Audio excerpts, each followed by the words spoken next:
Good evening ladies and gentleman, स्वागत है आप सबका आपके अपने YouTube channel the market night पर। यहाँ हम डिस्कस करेंगे इंडियन मार्केट सिनेरियोस के बारे में, खासकर निफ्टी 50 आने वाले समय में क्या मूवमेंट कर सकती है और हम इसका कम रिस्क के साथ कैसे ज़्यादा फ़ायदा उठा सकते हैं। आइए देखते हैं कि हमने क्या डिस्कशन किया था। देखिए, हमने आज के लिए कोई भी डिस्कशन नहीं किया था, मैं कुछ बिज़ी हो गया था और सच कहूँ तो मैं कुछ थोड़ा सा मैंने जो पहले वीडियो बनाई थी, जो ये प्रीवियस इस दिन के लिए मैंने वीडियो बनाई थी यहाँ, और इस पे जब मैंने अपना कुछ रिस्पांस देखा तो मैंने सोचा कि क्या ही वीडियो बनाऊँ। कुछ खास व्यूज़ आए नहीं और जितना मैं एक्सपेक्ट कर रहा था। हालांकि I have not been very consistent in making videos, but I will be very frank कि यहाँ देख के मुझे लगा कि यार जब कोई देख ही नहीं रहा है तो क्या ही वीडियो बनानी है। But somehow I figured out कि this is not just for viewers, this is also for me. तो मैंने सोचा कि एक बार अच्छे से डिस्कशन करके एनालाइज करके, at least there are some subscribers, 30 subscribers से ऊपर हो चुके हैं, तो मुझे लगता है कि उनके लिए I will have to work hard if they want to watch it, and if they are interested it will be very beneficial for them to have a view, एक एक्सपीरियंस्ड आदमी से, एक एक्सपीरियंस्ड ट्रेडर से view रखना कि आगे क्या संभावनाएं बन सकती हैं। और उन्हीं लोगों के लिए मैं ये वीडियो बना रहा हूँ। मैं आशा करता हूँ कि आप जो भी इस वीडियो को देख रहे होंगे, आपको ये बातें आप गहराई से समझेंगे जो मैं आपको अभी बताने वाला हूँ, और इससे आपको ज़्यादा से ज़्यादा फ़ायदा हो सकेगा। चलिए देखते हैं कि आगे की क्या संभावनाएं बन रही हैं और किस तरह से मार्केट को अभी अप्रोच किया जा सकता है। आज देखिए एक ही गैप अप हुआ, इसको 15 मिनट में पहले कन्वर्ट कर लेते हैं, थोड़ा सा आसान हो जाएगा देखना। और ये देखिए कि क्या हुआ है, यहाँ पे एक गैप अप हुआ है। ये गैप अप अच्छा खासा था क्योंकि दिस वाज अराउंड 700 और हम खुले हैं लगभग 800 के ऊपर।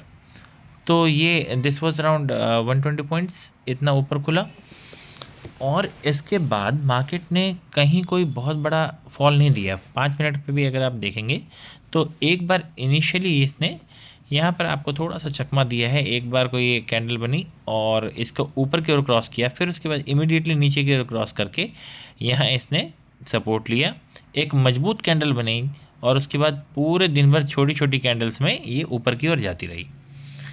पर लास्ट में ये जो मूव आया है नीचे की तरफ, ये क्या है? ये एक है रिट्रेसमेंट। ये एक रिट्रेसमेंट हो सकता है और आने वाले समय के लिए एक इंडिकेशन भी हो सकता है कि मार्केट में क्या संभावनाएं बन रही हैं। इसको आपको आसान आपको इसे थोड़ा पेशेंस से समझना होगा। यहाँ मार्केट देखिए, यहाँ पर एक बिहेवियर किया मार्केट ने, उसके हिसाब से इसने मार्केट ने एक छोटी सी चैनल बनाई और इसमें ऐसे मूव करती रही ऊपर की तरफ। फिर यहाँ आके रिट्रेसमेंट दिया और ये नीचे आके एक ही चैनल से आपको नज़र आ रहा होगा। ये तो रहा आज का। ये गैप अप क्यों हुआ? एक तो मैं कहूँगा कि इवनिंग में सेशन में यूएसए की मार्केट में जो तेज़ी आई उसका इम्पैक्ट हो सकता है। नंबर 1 बात यह है।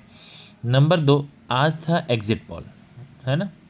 एग्ज़िट पोल किस चीज़ का, जो मैं आपको काफ़ी दिनों से बता रहा हूँ। एग्ज़िट पोल था आज, अभी भी चल रहे हैं वो एग्ज़िट पोल, ऐसी बात नहीं है। तो एग्ज़िट पोल था Bihar election. This is very important ना, कुछ न्यूज़ होती हैं इंपॉर्टेंट, उसको भी हम डिस्कस कर लेंगे।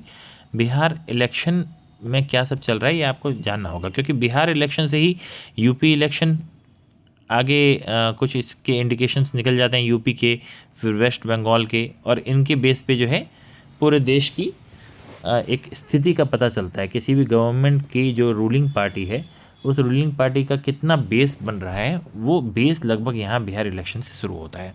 तो दिस इज़ इम्पॉर्टेंट। तो जो एग्ज़िट पोल आए हैं, कुछ चैनल्स ने तो काफ़ी ज़्यादा अच्छे नंबर्स दिखाए हैं रूलिंग पार्टी के लिए, तो उसके हिसाब से मार्केट ने ये रिएक्शन दिया है। This was a reaction for the news, है ना। इलेक्शन के ऊपर जो न्यूज़ आई उसका ये रिएक्शन था, रिएक्शन। अब आता है एक्शन पार्ट कि क्या होगा, क्योंकि अब इलेक्शन ओवर हो चुका है। 14th को देखिए रिजल्ट है, 14th को 14 मीन्स फ्राइडे को रिजल्ट है। और कल क्या है, कल है Thursday is Sensex expiry, so I will mark it as star. Sensex की एक्सपायरी है, आपको पता है क्या करना है, मैं आपको बताऊंगा। This expiry is going to be very different, क्योंकि इसमें इलेक्शन के रिज़ल्ट, एग्ज़िट पोल, लोगों की जो एक्सपेक्टेशंस हैं उसके हिसाब से, और कुछ न्यूज़ भी आती रहेंगी उनके हिसाब से यहाँ पर मूवमेंट होगी। तो सबसे पहले तो जो छोटे ट्रेडर्स हैं, जो नए ट्रेडर्स हैं, मेरी उनसे बहुत ही सिंसियर रिक्वेस्ट है कि आप 2 दिन का ब्रेक ले लीजिए, आराम कीजिए, अपने दिमाग को परेशान मत कीजिए। और अगर आपको करना ही है फिर भी, तो आप ये समझ लीजिए कि आपको बहुत ही कम, जो मिनिमम साइज़ है आपका, मैं कहूँगा 1 लॉट, इससे ऊपर आप ट्रेड ही मत कीजिए। जो न्यू ट्रेडर्स हैं, बहुत आप ध्यान से सुनिएगा, न्यू ट्रेडर्स प्लीज़ दूर रहिए 2 दिन के लिए। मैं आपसे ये नहीं कह रहा कि भाई आपको बहुत लंबे समय तक के लिए दूर रहना, मैं आपसे बस 2 दिन मांग रहा हूँ। आप इस वीक के लिए न्यू ट्रेडर्स दूर हो जाइए, अदरवाइज़ आप 1 लॉट से ऊपर की कोई भी ट्रेड ना करें, क्योंकि कल है सेंसेक्स की एक्सपायरी में वॉलेटाइल हो सकता है, बहुत ही ऐसे मूव आ सकते हैं जो आपने एक्सपेक्ट ना किए हों। और जो एक्सपीरियंस ट्रेडर हैं वो कर सकते हैं, वो भी अपने लॉट साइज़ को डेफिनेटली कम करके ही ट्रेड करें, ये इंपॉर्टेंट रहेगा। देखते हैं कि अब हमारी मार्केट से उम्मीदें क्या हैं, किस तरह के मूव मार्केट में आ सकते हैं। मार्केट में जो सिनेरियो बना हुआ है इस समय, ये आप अगर थोड़े से बड़े टाइम फ्रेम पे देखें तो इस समय ये पॉजिटिव है। देखिए कैसे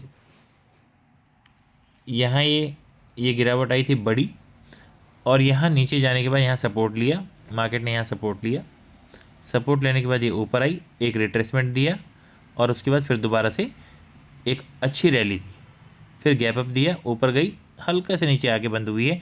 अगर अब मार्केट कहीं फ्लैट खुल के और ऊपर जाती है, इस हाई को क्रॉस करती है, तो ये पॉजिटिविटी को और दर्शाएगा, जो कि इसे डायरेक्टली 26,000 और फिर उसके बाद जो है ऑल टाइम हाई के आसपास भी ये जो हाई बना हुआ है यहाँ, और आने वाले समय में ऑल टाइम हाई को भी क्रॉस होती हुई दिख सकती है।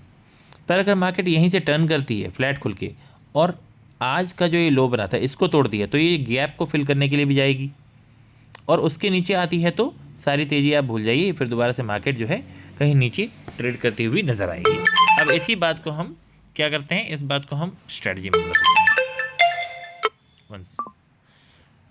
One second